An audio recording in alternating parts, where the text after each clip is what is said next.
Okay guys, so I want to start this video by showing you some tools on Desmos. If you type an equation into Desmos, the solutions will be presented in the form of vertical lines. You probably knew that. How about this technicality here?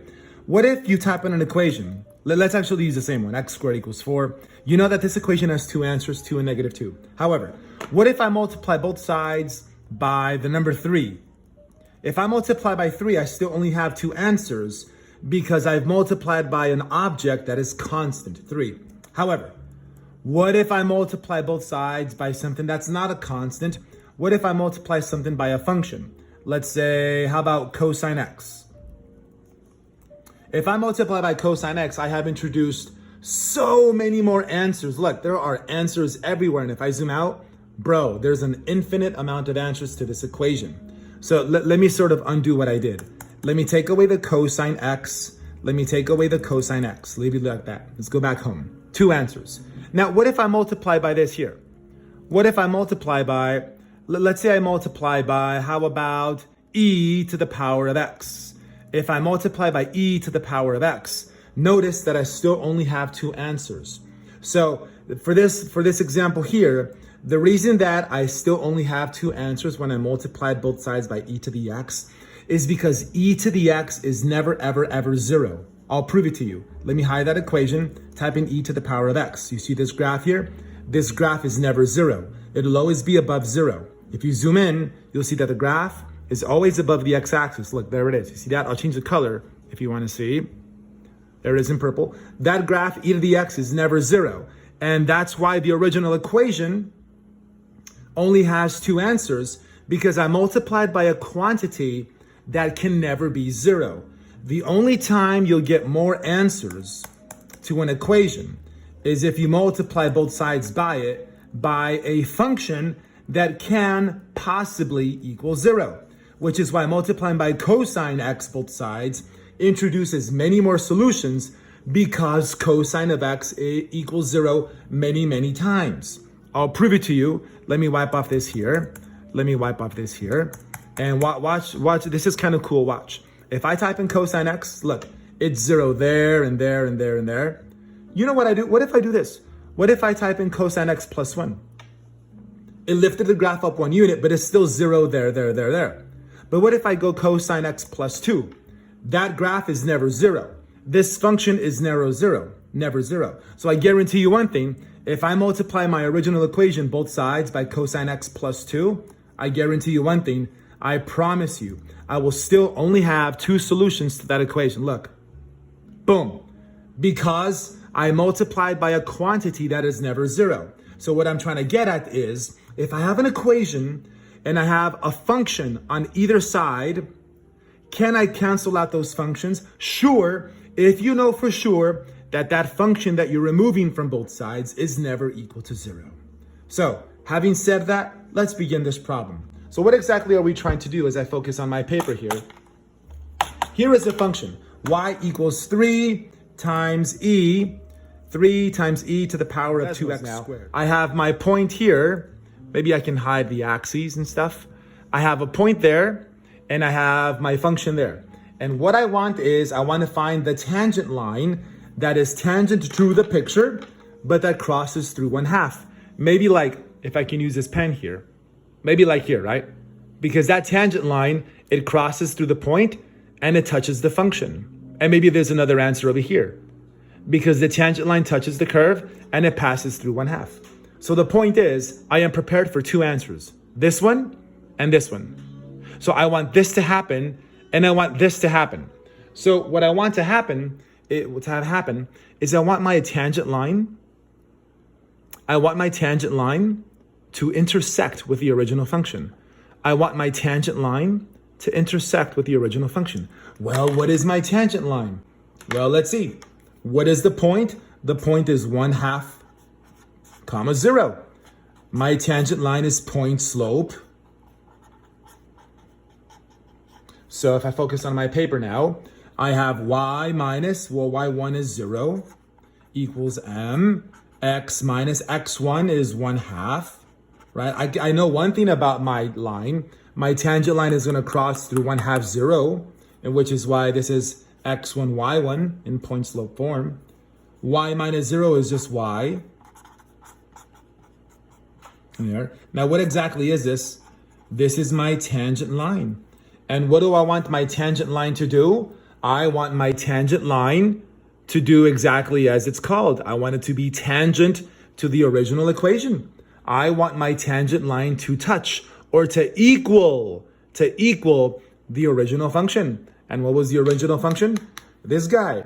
So I know that this is my original function, and I know that this is my tangent line, but I want them to touch because the tangent line touches the equation just once. So that red has to equal that red. So I'm going to go 3. Let me use the other side of this marker. I'm going to go 3e to the 2x squared. That has to equal m times x minus 1/2, right? This is my tangent line. I'm going to force it to equal the original function because when the equations equal is when the graphs touch. And that's what I want. I want the graphs to touch, and I want to know where they touch. So how do I solve this equation? Well, we can't yet because you need m. But remember, m is just slope. And whose job is it to reveal slopes? The derivative. So what is the derivative? Well, let's take the derivative of the original function. The derivative of an exponential, or the derivative of something with an e, is for sure itself, so I copy and paste. But then I multiply by the derivative of the exponent, which is 4x. So you see the 3 went along for the ride. The derivative of e to the 2x squared is for sure itself. But then I multiply by the derivative of its exponent, which is 4x. And this cleans up a little bit to give us, what is that, 12x e to the 2x squared. So what I'm getting at is that this derivative, this is the derivative, in a sense, the derivative can be looked at as m, because m is the slope of the tangent line, and slopes of tangent lines are revealed by the first derivative. So what I'm going to do is I'm going to write down this equation again, but instead of m, the slope, I'm going to type in the derivative because that's what the derivative does. That's what the derivative does. It reveals slopes. Now let's solve this equation and we're finished. So how can I solve this equation? Well, I do notice that this is there.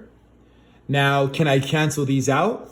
Well, you got to be careful. Based on the discussion that we had in the beginning of this video, you can cancel out something that's a function if you know that function is never 0. So the question is the graph of e to the 2x squared always like not 0?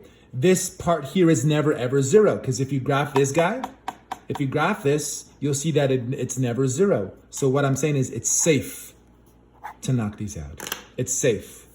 You cannot scratch these off if they ever are 0.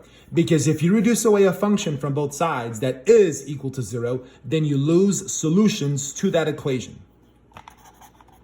So I have this here, I have that there. I mean, I suppose you can reduce by 3 if you want. That's totally fine. Let's reduce both sides by 3. And let's distribute.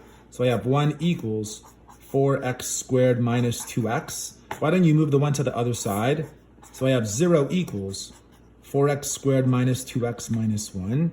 And now if we go quadratic formula with a, b, and c, that's a, b, and c, I get, so x equals the opposite of b, plus or minus the square root of, let's go b squared minus 4ac, b squared minus 4ac, all over 2a, 2, and then a was 4. So I have 2 plus or minus the square root of 4 plus 16 over 8. And I get back 2 plus or minus the square root of 20 over 8. The square root of 20 is, what is that, 2 square root 5? I can reduce by 2. And so I have my two answers.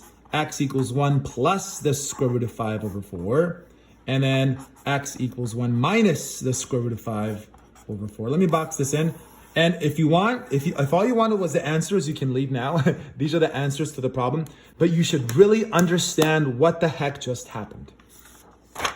So what we're saying is this. Back at the picture on Desmos. Your tangent line is going to look something like this. And your tangent line will touch the graph like right there somewhere. The x coordinate of that point is going to be this here. You see, why don't I actually graph this on Desmos?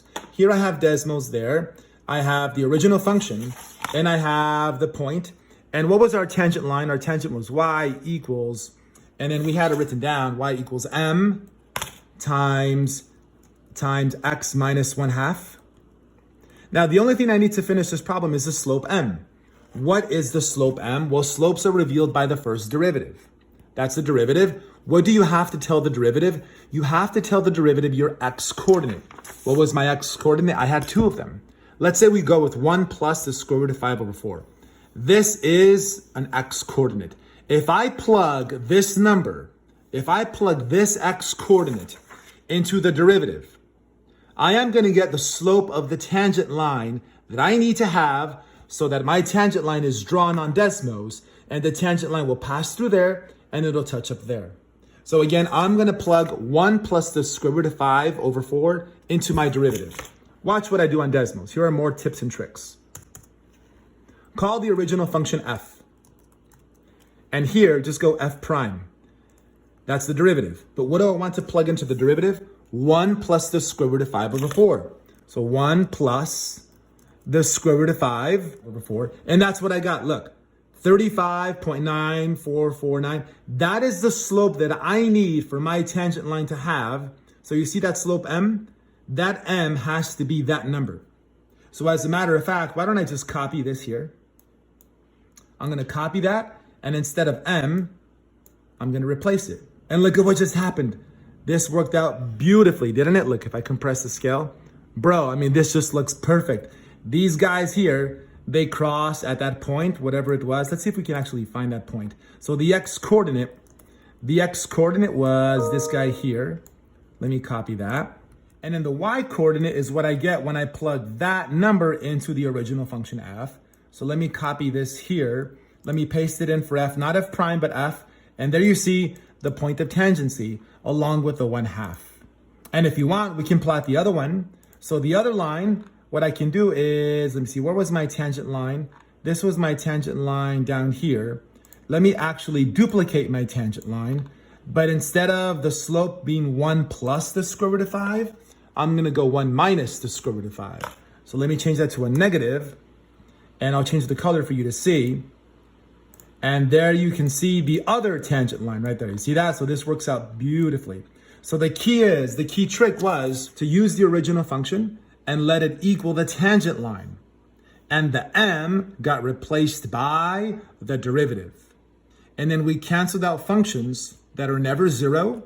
And then we went quadratic formula to find the two final answers.